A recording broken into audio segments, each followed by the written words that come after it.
Okay, time to settle down to our next up-and-coming GLOAT podcast here today. We are welcoming you live.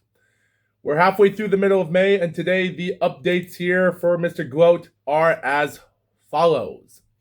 So reported information that the WBA stated that they will let Usyk become champion if he loses against Rico Verhoeven, which I did predict Verhoeven would beat Usyk by 12 rounds of unanimous decision. That's my prediction. In other predictions, we've also heard that mostly in that same article by Ring Magazine talked about how the WBA was not going to be involved with this fight. They also stated that the IBF was not going to give Usyk his title if he loses this fight. Losing the fight means that he will have to have that belt vacated off of him. But then hours later, on the later hours of May the 15th, a new update came by the president or the new owner of the IBF, stating that they will have Usyk to keep his title as well. So the thing is, who's telling the truth? I really don't know. And I got most of that information from Counterpunch Boxing. But again, I really can't find the information of understanding who even released that new footage or even article for that matter about the WBA. So whoever talked about that the IBF was going to vacate the belt away from him and whoever even changed their minds about that is still unknown. Now, with all due to respect, if Usyk does win, he gets to keep all the belts. So technically, that makes sense. Before we get to more updated information here, let's talk about the new early updated fights with Keyshawn Davis taking on his next opponent of Albright. The competition here for Keyshawn Davis and Albright are going to be stepping up the competition as we speak. With a new fight, world title is trying to be on the line here. Unfortunately, with all this being said for super lightweight, the real competition stands as this. Albright has been in boxing since 2016. Keyshawn, 2021. So the odds of Keyshawn not winning this fight could depend on how long his opponent has been in competition. We're just going to have to wait for updates on that until that fight does happen. Melvin Jerusalem, ranked number 3 in the minimum weight, will defend his WBC belt again against the South African fighter of Q's, which they fought last October in the country of Philippines. But now Jerusalem is going to Q's backyard of South Africa to have a rematch for this fight. The rules follows this. Whoever has the opportunity to throw in whatever they have, and whatever it has to be involved as a world title fight by the best fighter. Now, Q's is ranked number 6, but he lost the last time, but fighting in his country of Africa is going to be interesting enough, considering how the scorecards got close in the 3 judges in their last fight. If Jerusalem actually does win this fight, that would only depend on him and Pedro Tadran, both an IBF champion as well, while Oscar Collazo is still fighting to become the king of minimum weight boxing. Just like I said before, last month ago, Pedro Tadran stated that if he believes that he's the king, he has to take on the king. The thing about Pedro is that him and his countryman Jerusalem, just like many other fighters, have already met their fate with Oscar, from Jason Vason and even some other fighters like Vic Salador. Like, those guys are Philippine fighters, and for the last several years, they've actually lost against Oscar Collazo. So, so Collazo would have to make it interesting to win again if Pedro Tadran actually does take this fight into the next step. If Collazo beats Tadran, then Jerusalem has no choice but to fight for all the belts for undisputed. Pardon me. But if Tadrin defeats Oscar Collazo, you know what that means? This means that he can actually fight, even with him and Melvin Jerusalem. But again, even though they're both Philippine fighters, it would be interesting to see both of them fight in action. As both Philippine fighters fighting for Undisputed, that would be a good on paper. And because at this moment, Collazo defeated Jerusalem, and if Tadran defeats Oscar, then what's going to happen with Tadran and Jerusalem? Is Jerusalem going to win that as well? And they're going to form a triangle shape here for this guy wins this fighter, but this fighter doesn't beat this fighter, but this fighter does beat this fighter? That takes on a lot of perspectives on who the best fighter is and who's the best person with the best style. That person can beat this person, but this person can't beat that person, but he can beat this person, but not the person that this person beat him the last time. So that's what makes boxing the beauty of this competition sport. Let's dig for more updates on this one. But for now, all we know is we gotta wait until this fight is over and wait for updates as we speak. As for right now, for upcoming information, the new fight of information here, we've been trying to follow up. With other competition here, we're having a lot of interesting updates here. Like, we already have other fighters signing up for Zuffa Boxing. Dave Allen has already been putting on weight so much. But again, Dave Allen has always been putting himself on weight. The fight on the card with him and Filip Hrgović, who is also ranked number 10 in the heavyweight division, while Dave Allen, as of right now, as recording this, is ranked number 66, makes this problem. Now, even though this is for the IBF Intercontinental Heavyweight Championship, and even though with Filip Hrgović trying to get some contact back into his career at this moment, is not been said yet or not to find out who will have the opportunity to step into the ring with the next fighter. Thing is, Dave Allen's last pro fight, he was at 271 pounds, but now they're stating tomorrow he is actually at 248 and a half pounds. Filip Hrgović is 248 and a quarter, so both guys will have their own competition in hand. The thing about Hrgović, in my opinion, is that considering he's 6'6", an 82 reach advantage at orthodox, 33 years old, with Dave Allen's 34-year-old, also 6'3", 75 reach advantage, and an orthodox as well. This fight could go by way, way, way different if Filip actually beats Dave Allen. And I hope he does. I hope he does because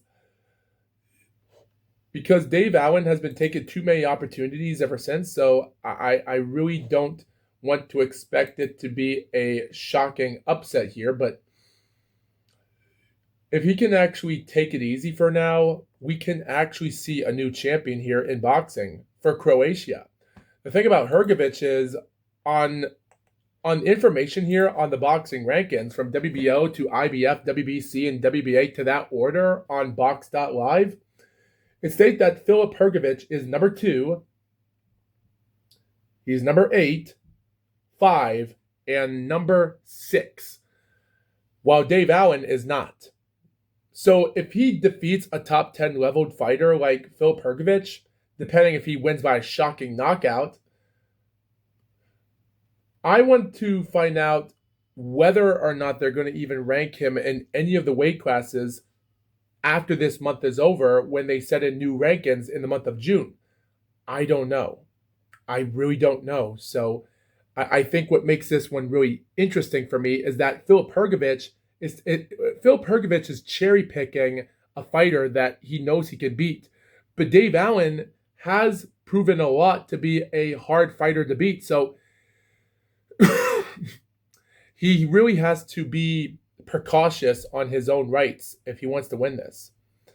Because with Dave Allen, 25-8-2 against a Hrgović that's 19-1, and they're fighting in the UK, and I'm wondering who their referee is going to be, because whether Howard Foster is going to be part of this fight or not, and even though we also have two undefeated fighters in the lightweight division, one that's ranked number 137 and the other that's ranked number 58, and they're fighting for their regional British titles, it's that who knows where that's going to be, because there's only two fights on this show, and pretty much I can't say much about that yet. So I think the updates could come in as soon as we can, but for now, I really can't throw in all of these knickknacks and say this is going to happen, that's going to happen. I really can't judge. So all in all, it's not that anyone here can say that Hrgović has an opportunity to win.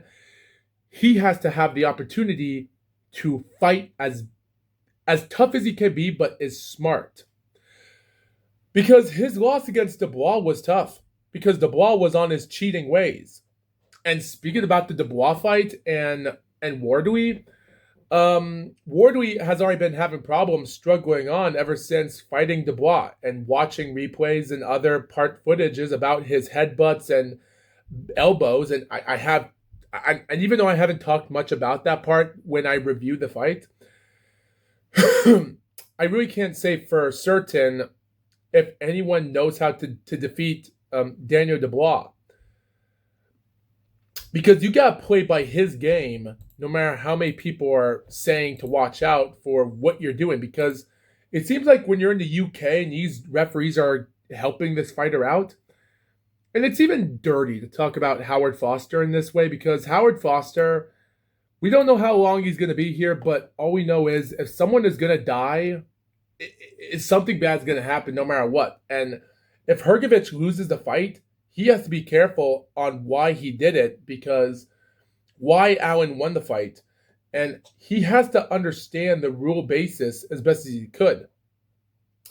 So just like Dubois, we've already got reports here that Fabio Wardley has activated his rematch. Even YouTuber Liam Goal and Counterpunch have already pointed out the horrible idea that Fabio Wardley is activating rematch clause. Again, it's not worth the time for Wardley. I don't know why every time a person loses a fight, they decided to just have a rematch just for the heck of it. Wardley is not a dangerous on fighter. Like, he can hurt people and knock out fighters just like Dubois. That's how bad it is. But he's only fought pro. Dubois fought amateur. That's the toughest part. So all I could say is, with the amount of effort coming in from Dubois, I will only find the opportunity to realize that Wardley is not in the good state of mind to do this. For reasons why they're activating the rematch clause is because they're going to fight in the UK again, and they're just going to have other non-British people fight nothing. Like, again, Zhilei Zhang is ranked number 5 in the WBO, still not fighting in over a year. Phil Hrgović is number 2. And even though they say they wanted Moses Tom to fight, like, the thing is, Fabio Wardley, he's going to die.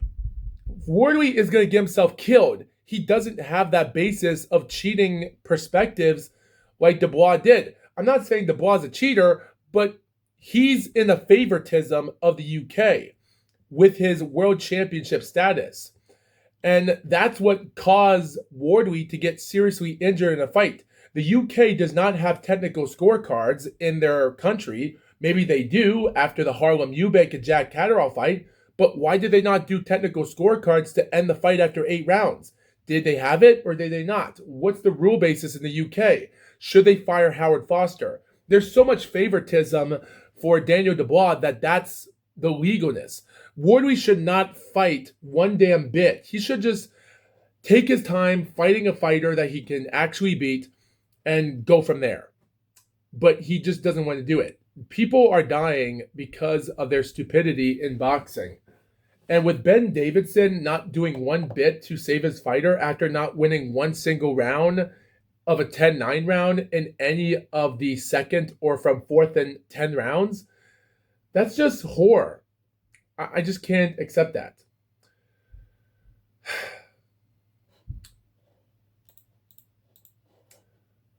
With all further updates, with all concerning of rematch, this is just not the right time to do it. It's just not. We have other reports that GLOAT, the guy that did lost a fight last year ago, now got his record back, got injured to force out on June the 6th against Ricardo Sandoval, with the entirety of Ricardo Sandoval, who is the WBA and WBC champion. With GLOAT still the WBC interim champion, has been pulled out due to injury on June the 6th. With all that being said, he does not have the opportunity to even get the title shot. And again, we also have another report today as I'm recording this. Alexander Usyk and Rico Verhoeven with the IBF joins WBC and WBA in permitting showcase bout. What are you talking about? This was published by a guy named Lance Pugmire on Boxing Scene. He posted this at 4 a.m. on the 15th, stating the reports. Yes, the outcome is a foregone conclusion. The event is more spectacle than sporting competition. Sometimes that's okay, especially when it comes to two-time undisputed and unbeaten three-belt heavyweight champion Alexander Usyk. At 39, just more than a week away from the bout versus kickboxer Rico Verhoeven at Egypt's Pyramids of Giza, Usyk's 24-0, 15 knockout received final clearance Thursday that all three belts will be on the line in the event. The IBF, which was previously involved in the close of Usyk's reign as undisputed champion, announced that it will allow Usyk to proceed with the bout with no ill ramifications.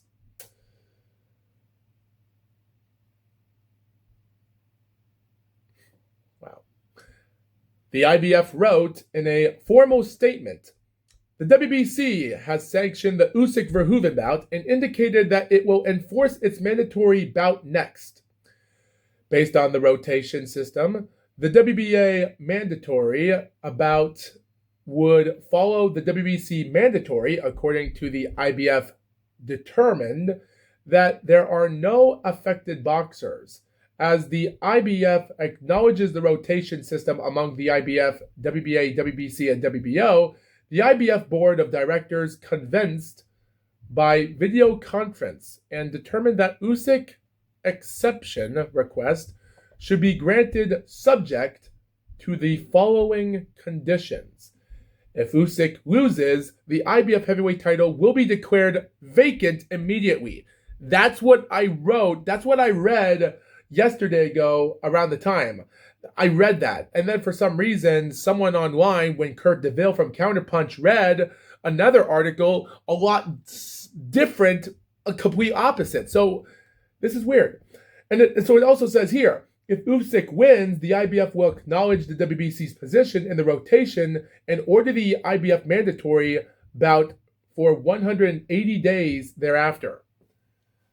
And the thing is, like I said before, the active boxers that we have here in the IBF is Frank Sanchez and Richard Torres, who's number 3 and number 4 in the IBF, and they're fighting for elimination here. So there's nothing much to say about this. So technically, that right there says a lot to determine who is favored to win this fight easily.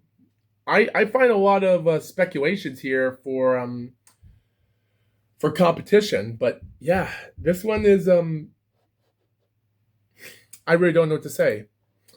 I really don't know what to say. It's the compensation. My gosh, and we're almost 20 minutes into this right now. There's still a few more paragraphs here I'll read as well, but still. Oh yeah, and as I'm at the 20-minute mark, I do like to point out one more information before I read the rest of this article. as I'm actually recording this, I'm actually thinking about gonna take I got a friend that's taking me down to an airplane trip down south for a 1 week vacation, and I think it's gonna be okay to do that because I think being in the state of Maine is not really good. I'm actually gonna have a talk with friends and such, and trying to practice my vocal range and such, so I can start talking straight and talking clean. Practice breathing while talking through so much, because doing the podcast by myself, because I'm a solo person, I don't want to talk too much like I'm doing right now because I can't breathe very much. I can't talk very straight. But the problem is, Distractables already has 3 friends, Mark, Wade, and Bob. You have the Deadlock podcast. You had Opie and Anthony. All those people have one thing in common. They have a group of friends and they actually talk about stuff. I don't have that. So I'm trying my best to find out if we can ever have people in common to talk about. So it's great to go down south to find out some new talking friends, and we'll see what happens until then and see where we could go from there. It's going to be okay to take a week off and take a break. And I'm already going to take a break until doing the 25th episode of Mr. GLOAT, and by the month of June, who knows? Also, guys, I actually got a random comment. Well, you know what? I'll talk about that in the next episode. I'm already going to end this video around 45 minutes or so because I will take a break on and then come back later in the next video to review another boxing show to take place. So with that being said, we'll see about that later. But for now, let's not get to that yet. Let's just read the rest of these information before I take some time off. So like I said before, Usyk loses the IBF. If he loses the fight, vacant. He wins, they'll acknowledge the WBC's position and rotation in order for the IBF mandatory bout for 180 days. Okay, so that's like 6 months. And then another information states here that if the WBA grants a special permit, the IBF will acknowledge the WBA's position in the rotation order of the IBF's mandatory for 180 days. 180 days. Interesting. The last paragraph state here is that the WBO what states that Usyk has already twice defeated current WBO heavyweight champion Daniel Dubois, along the 2-time champion of Anthony Joshua and Tyson Fury. So I don't think they're going to talk much about that. But the last paragraph states here that in the IBF, the number 1 and number 2 heavyweight contenders are vacant as number 3 and number 4. And we've talked about that. Meet on the Usyk undercard fight for the mandatory position. So technically, does that mean that any of this is possible? Like, it would be interesting. Like, if Sanchez and Torres win the fight, if they do win that same night, and if Verhoeven does win, one of them can get a lucky spot, and maybe for vacancy, they might get that title win. They might even win the title. So we have a Cuban boxer and an American white hope, and that right there throws in a lot of expectations in the boxing. So I have a feeling this is going to be a doozy of a performance to look forward to. It will be interesting, nonetheless. As for comments here, I got to read some of these comments. The last comment was made at 7:27. Okay, that was an hour ago. Spray Resistance states that it'd be hysterical if this guy went in there and instantly won with a KO head kick upside Usyk's noggin.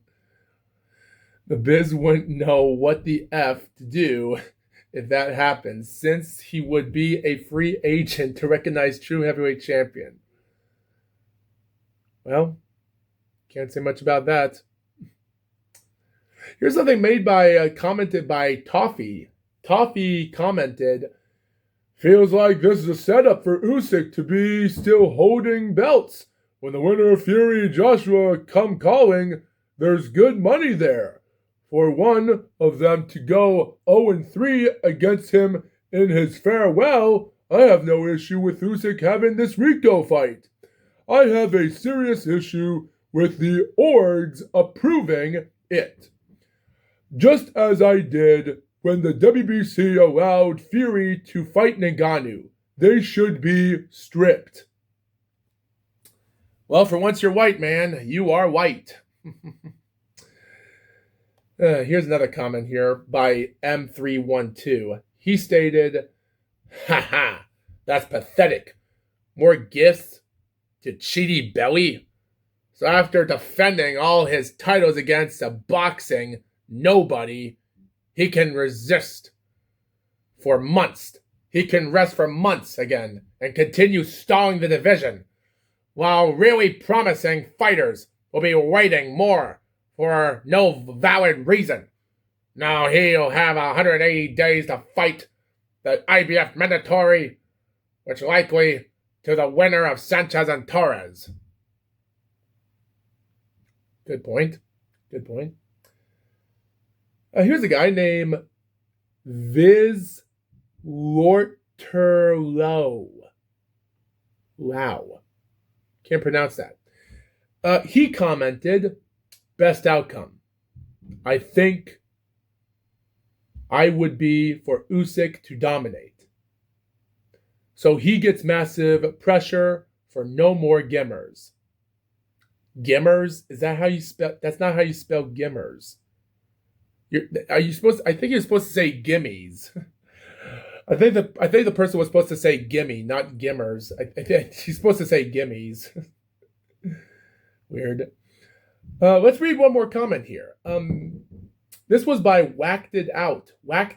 He stated it'd be hysterical if this guy went in there and instantly one KO head cut. Yep. Noggin. Yeah. Okay. Same thing. Yep.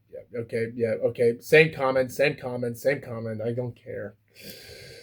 Okay. So all in all, that's going to be interesting enough to talk about. So yeah, Rico Verhoeven, again, I do say he pulls out the win. A guy in a comment did actually made an interesting comment recently to me. And at least it was a positive one. And you know what? I'll get to that one next time. So with Jesse the Bam Rodriguez, as of recently today, we also have reports on Jesse Rodriguez putting a showdown, an invitable fight with Inoue. In Phoenix, Rodriguez is the upscale. He's going upscale, getting bigger both in weight and pound for pound clout, but not much less has changed. It will. Plans in place are the same for a so-called little guy with global ambitions. Naoya Inoue, Japan's rising sun, and still on a mission to prove that nobody at any weight is better, is still at large. You mean at target? I think that fight is invitable, Rodriguez said Thursday in Central Boxing Gym, crowded with fans who withstood triple-figure temperatures just for a chance to an autograph. I wish I was there. For at least a couple years, Rodriguez and Inoue possibly, maybe, has been there. A dream fight has now become a realistic chance of happening. After the fight with Nakatani on May the 2nd, a lot still has happened, including Rodriguez's victory over WBA secondary champion Antonio Vargas, which will happen on June the 13th in the bantamweight. That will take place in Glendale in the Desert Diamond Arena.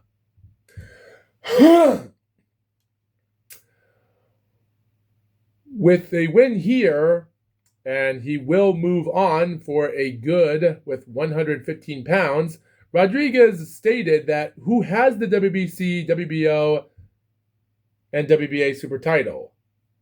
Win here, and I'll move on for good from 150 pounds. Damn you. Wow. Long-term Vargas. Damn. Just damn. So there are reporting that they are going to have a fight with Inoue and Rodriguez. Will happen with a past due date. Looms for perhaps the biggest fight between two little guys on some date, but we know it will happen in 2027 as they're reporting. With Naoya Inoue, I'm just interested to see where he's going. If he's going up to weight, it might give problem for Bam Rodriguez.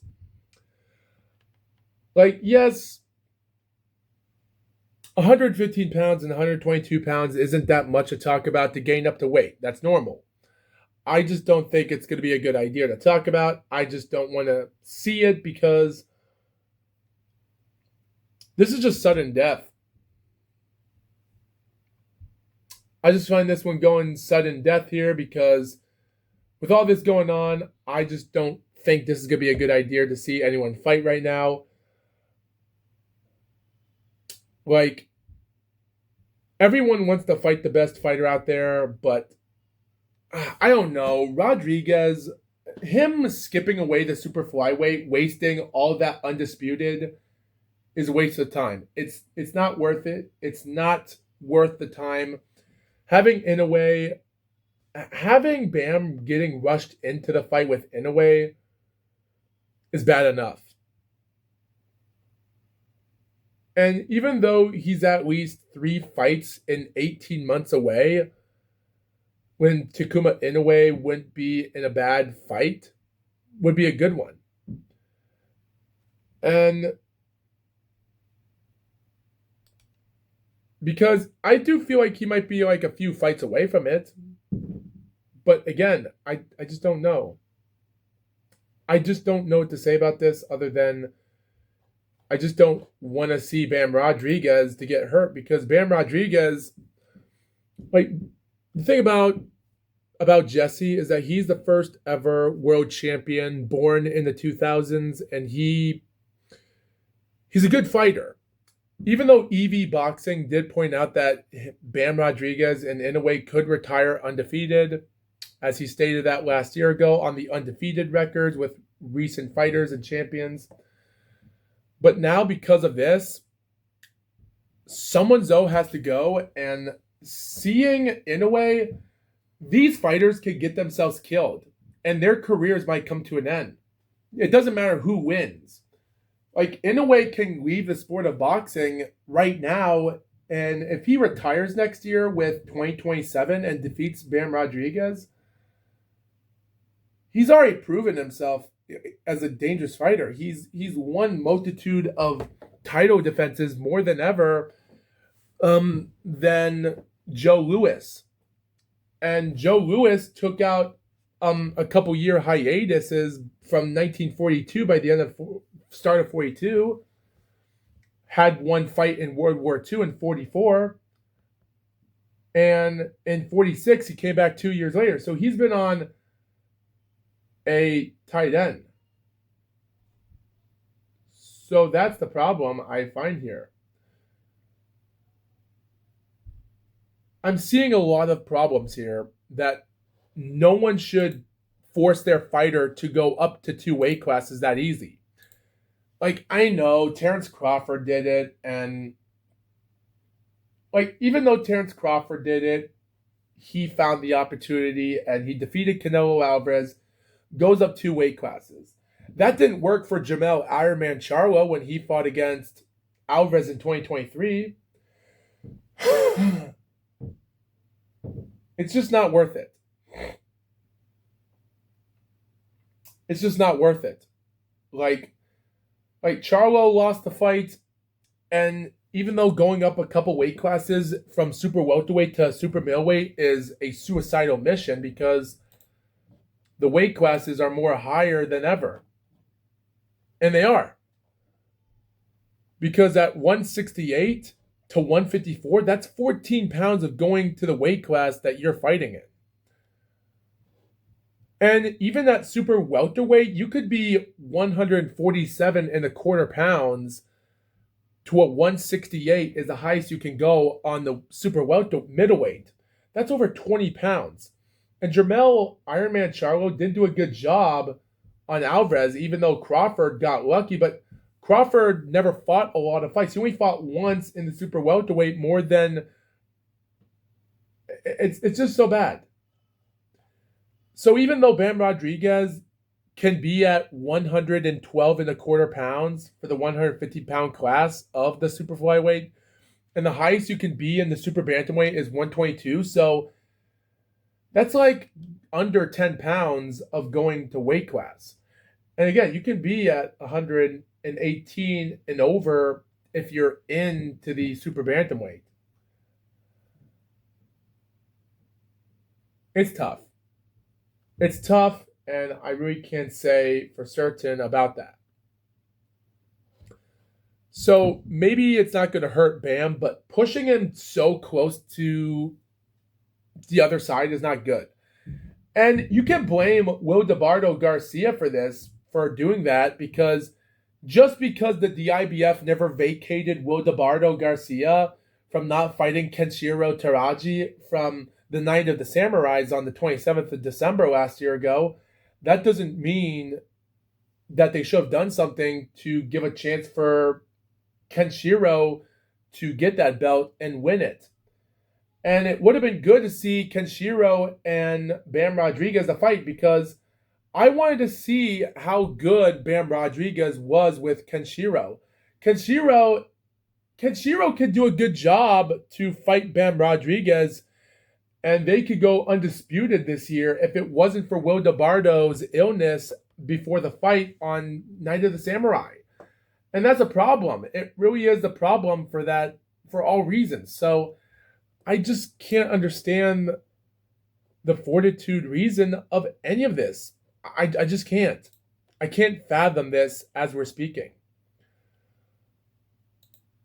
With all that said being done, we're just going to have to wait and see and try to get on with the updates as best we could. But for now, we're going to have to wait and see. As for other information here, David Morrell has promised to bounce back from his KO loss. I doubt it. Bivol and Efhart are already going for a must-fight Callum Smith. So one of those two fighters will win and fight Callum Smith.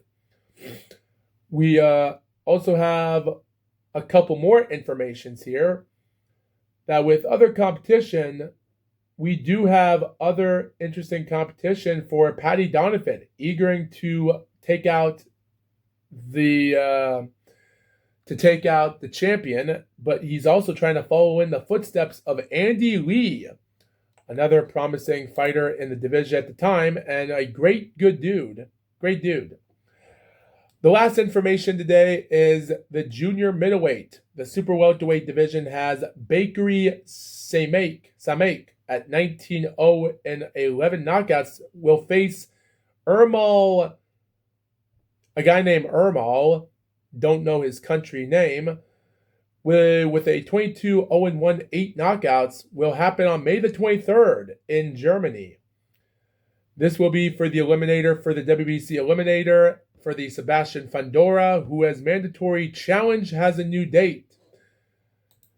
With all that being said, we're going to have to try to understand when that time comes, but for now, we'll just wait and see. So with all those updates coming down to the wire here, now we have to push in one more information here.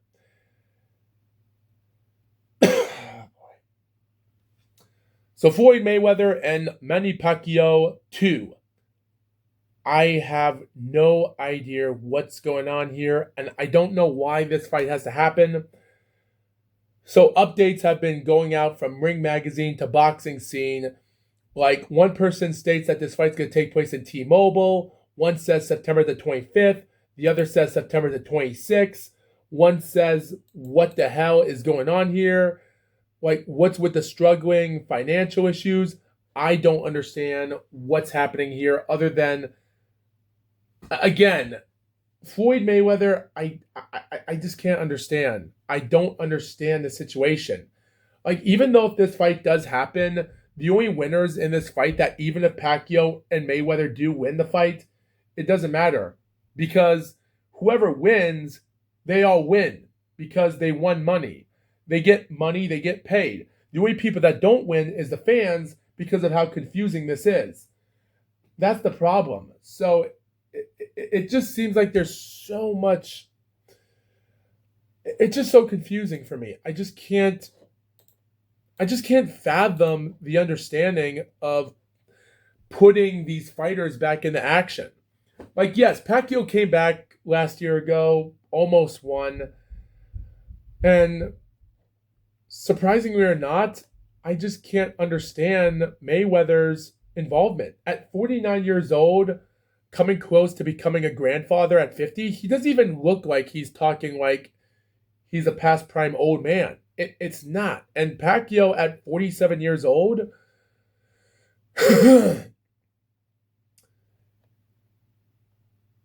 like, I can't really say for certain about any of this. I just can't. So people are believing that 64.7% fans on Box.live state that Mayweather will win the fight, with 35.3% votes favored Manny Pacquiao the win. Winning verdicts state that 52.94% Mayweather will win by decision, while 29.41% of them say Manny Pacquiao. And by KO, people believe that Mayweather will score a knockout, as 11.76%, but 5.88% believe Manny Pacquiao will win. With only 17 predictions right now, I can't say much about that, but all in all, I do predict Mayweather to go the distance here for the heck of it. But at the same time, I really can't point out that information as much. It just seems like there's so much problems here. I could go for this all day, but again, I just can't. I just don't like this. I don't like seeing this type of stuff anymore. I just don't like it. I don't like to see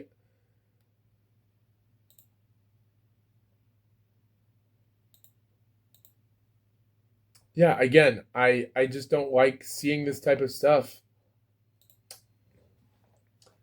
All in all, Mayweather and Pacquiao, it's just,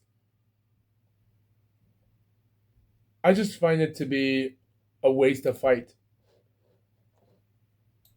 A complete, utter waste for having two fighters in boxing. And even though I do vote this to be a fight, but again, if I had to put the margin between points,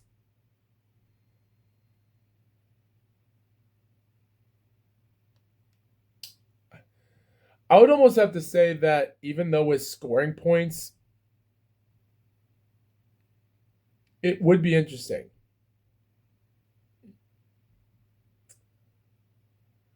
Because I could see Mayweather winning this fight, like winning 9 rounds of competition here, and it's going to be interesting. Even though I do predict him to win this fight easily against Mayweather, because I do see some good points distributions here on Mayweather. And even though, again, I do predict him to win by decision in this fight, just like Rico Verhoeven could beat Usyk by decision. But again, we have to wait for that update to come until the fight starts. But I'm not digging into this. I'm not digging into this one bit. It's ridiculous. And that's all I have to say about this. So with all that being said, we are going to come back to the Mr. GLOAT. I'm going to take a break. But we'll see you guys next time on episode 23. Episode 23, I have another reviewing great storage of another show to talk about. And even though the 24th episode will take place, I could do that, yeah. pretty much the 23rd episode will take place as soon as possible. But after that is all over, on the 22nd, I will try to upload one more episode for a 24th episode. The 25th episode will be my Rico Verhoeven and Alexander Usyk review. And like I said before, the fight will take place on Saturday, and we're only 2, 3, 4, 5, 6, 7, 8 days away right now. So with all that being said, it's going to be interesting to find out. So I will take out updated information as best we could. And for that being said, when it's all over, after I get through this episode and then do episode 23 as soon as possible, my 23rd episode will come by as best as we could. The 24th episode will take place over a week until this is over. But that will depend when the outcome comes true, because I might not be here on YouTube for long. We'll get to that next time. So with that being said, we'll see you later. See ya.